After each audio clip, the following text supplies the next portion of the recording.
capital city in 970. Its name is usually thought to allude the Islamic prophet Muhammad's daughter, Fatima. It was the first mosque established in Cairo, a city that has since gained the nickname of the city of the thousands spirits. Ahmed, in this regard, we are hosting Yomna Mohamed Ali, the monuments inspector at Al-Azhar neighborhood. Yomna, tell me more about the more important monuments at the neighborhood of Al-Azhar. Indeed, at the first, on the celebration of the birth of our Prophet Muhammad, God please him, I want to say to all of the Muslims around the globe, Allah shower countless blessing be on you. Indeed, Al-Azhar was established in the city of Cairo in around 358 after Hijrah, the migration of Prophet Muhammad from Mecca to Medina, God bless him. And the Cairo city was also established in 358 by the commander of Khalifa al-Mu'izz al-Din al-Fatimi as a royal city. At the beginning, it was surrounded by walls, and in the period of Badr al-Gammari, also in Fatimid Caliphate, he expanded the city Cairo and established a new walls, and in each side of the walls he established 2 gates.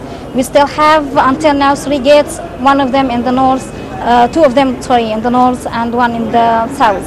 The north gates are Bab al-Futuh and Bab al-Nasr, and one is Bab al-Zwila.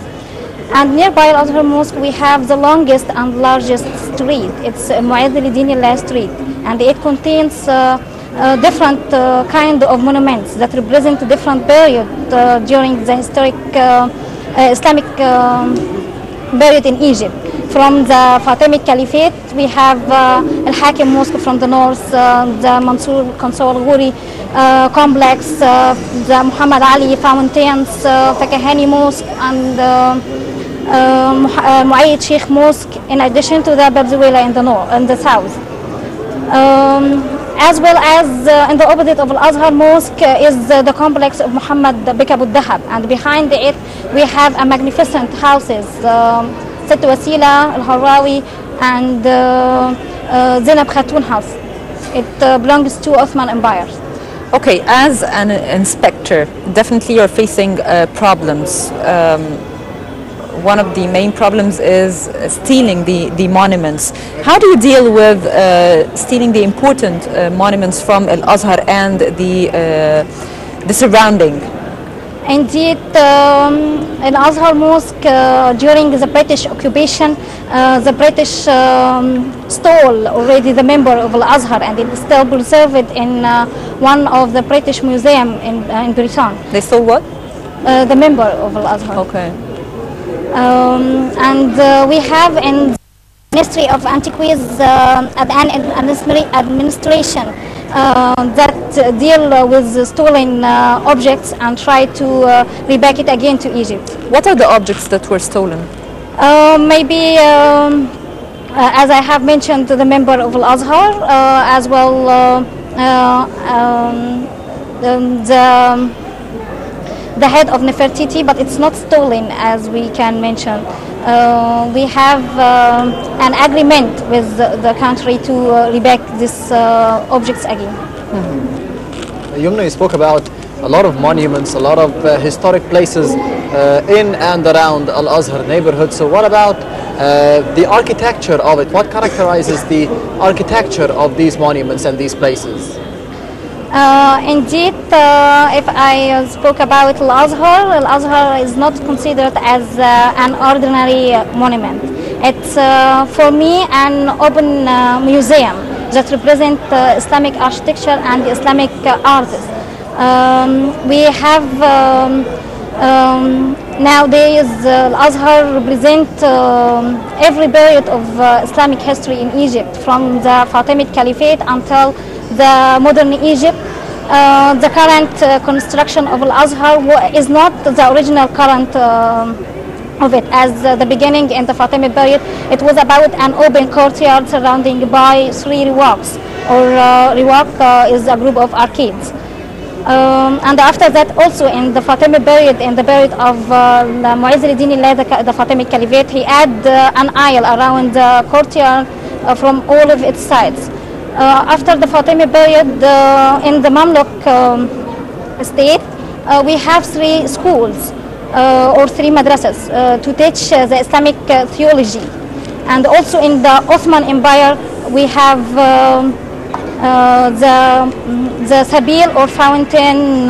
It's a public dispensary which people can use to get free water. And we also have a mausoleum of the Amir Abdurrahman Katkhuda in the opposite of it.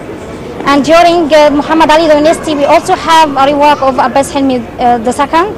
And above it is around 100 rooms for the students to stay inside during their learning. Yomna, Al-Azhar, of course, it's an important Islamic institution in the Islamic world.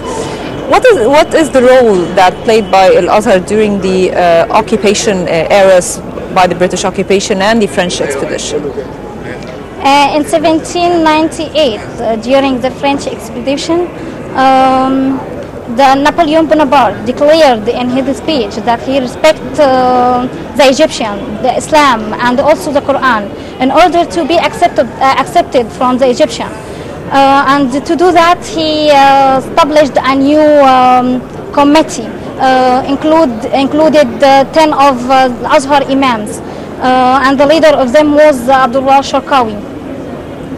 But after a while, he tried to get a permission from Al-Azhar to be accepted in his rule from the Egyptian, but he failed. That's why he bombed the Azhar and the area around it with destructive weapons. And after the French expedition, in the period of Muhammad Ali in 1805, he realized that to be in power, he have to be closer to Al-Azhar imams. So he succeeded to do that. He really get some support from Al-Azhar imams like Omar Makram. And during the British occupation, in 1881 to 1882, it's the Arabi Revolution. He was also a scholar in Al-Azhar Mosque.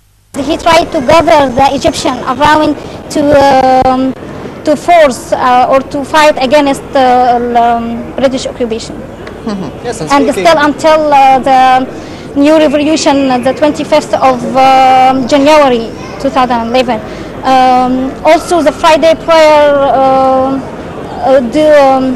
participate in this revolution from Al-Azhar Mosque. Yeah. Yes, and you spoke about the occupation of the British and the French to Egypt in about 1800s and 1700s.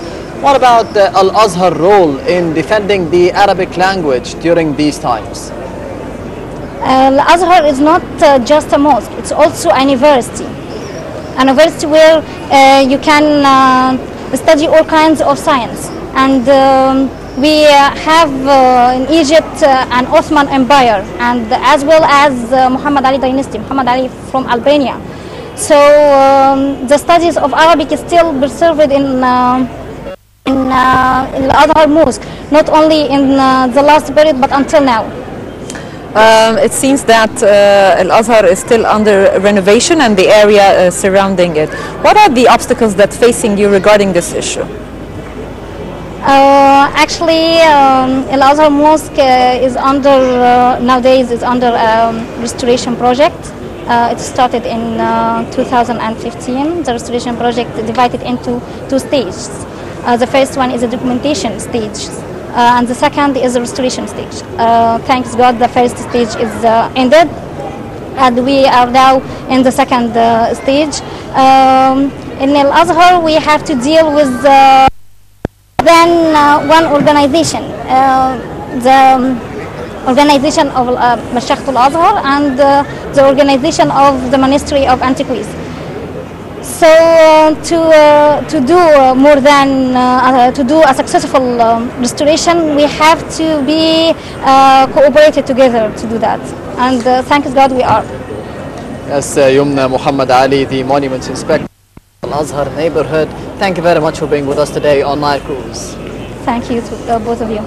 Thank you, Yomna. And now we are moving to this short report regarding the Prophet Muhammad's birth.